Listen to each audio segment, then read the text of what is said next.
ఈ రోజు బ్లాగ్ లో మీతో నేను షేర్ చేస్తున్నాను మా అమ్మగారు చేసినట్టు కరివేపాకు పచ్చడి అండి. ఆల్రెడీ స్టవ్ పైన పాన్ లో ఆయిల్ వేసి వేడవడానికి పెట్టానండి.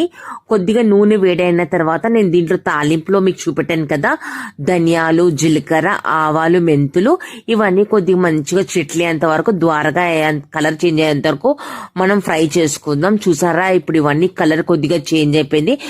తాలింపు మంచిగా ద్వారగా ఫ్రై అయిన తర్వాత నేను దీంట్లో ఏంటంటే ఎండుమిరపకాయలు, వెల్లుల్లిపాయలు వేసానండి. ఎండుమిరపకాయలు మీకు చెప్పాను కదా, మన కారం తగ్గట్టు మీరు తక్కువ ఎక్కువ ఇక్కడ మీరు చేసుకోవచ్చండి. ఇవన్నీ కొద్దిగా మంచిగా కలర్ చేంజ్ అయ్యేంత వరకు మనం మంచిగా ఇప్పుడు కలుపుకుందాము. ఇప్పుడు ఇక్కడ చూసారా, వెల్లుల్లిపాయలు, ఎండుమిరపకాయలు మంచిగా ద్వారగా ఫ్రై అయిన తర్వాత నేను మీకు చూపెట్టాను కదా, కరివేపాకుని కడిగి నేను పెట్టుకున్నాను కదండి. ఇప్పుడు నేను దీంట్లో కరివేపాకు వేసాను. కరివేపాకుని కూడా ఇప్పుడు మంచిగా మనం ఫ్రై చేసుకుందాం. కరివేపాకు ఏంటంటే అండి, ఎక్కువగా మనకు ఫ్రై చేయొద్దు, కొద్దిగా లైట్ గా కొద్దిగా ఫ్రై అవుతే మనకు చాలండి. కరివేపాకు బొత్తిగా ఫ్రై చేయొద్దండి, నార్మల్ గా ఫ్రై చేస్తే చాలు. ఎందుకంటే పచ్చడి కదా, టేస్ట్ ఒకవేళ మనం నార్మల్ గా ఫ్రై చేసుకొని పచ్చడి చేసుకుంటాం కదా, టేస్ట్ చాలా బాగుంటుంది. మీరు కూడా ఒకసారి ట్రై చేయండి. కానీ ఎక్కువగా ద్వారగా కరివేపాకుని మనం ఫ్రై చేయొద్దండి. ఇప్పుడు చూసారా, ఇక్కడ కరివేపాకు ఇవన్నీ కొద్దిగా మంచిగా ఫ్రై అయిపోయిన తర్వాత నేను దీంట్లో ఏంటంటే ఉప్పు ఇంకా పసుపు వేసానండి. ఉప్పు మన రుచికి తగ్గట్టు మనం తక్కువ ఎక్కువ చేసుకోవచ్చు. ఇంకా పచ్చడి రుబ్బిన తర్వాత కూడా మనం బ్యాలెన్స్ చేసుకోవచ్చు.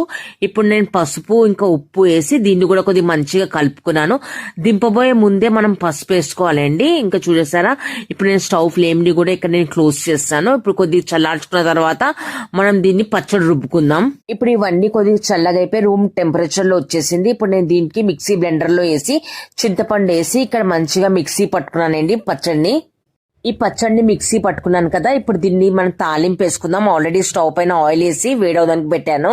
నూనె కొద్ది వేడైన తర్వాత నేను తాలింపు వేసానండి. పచ్చిశనగపప్పు, మినప్పప్పు, ఆవాలు, జీలకర్ర ఇంకా ఇంగువ పొడి వేసి దీన్ని మంచిగా ద్వారగా ఫ్రై చేసుకున్నాను.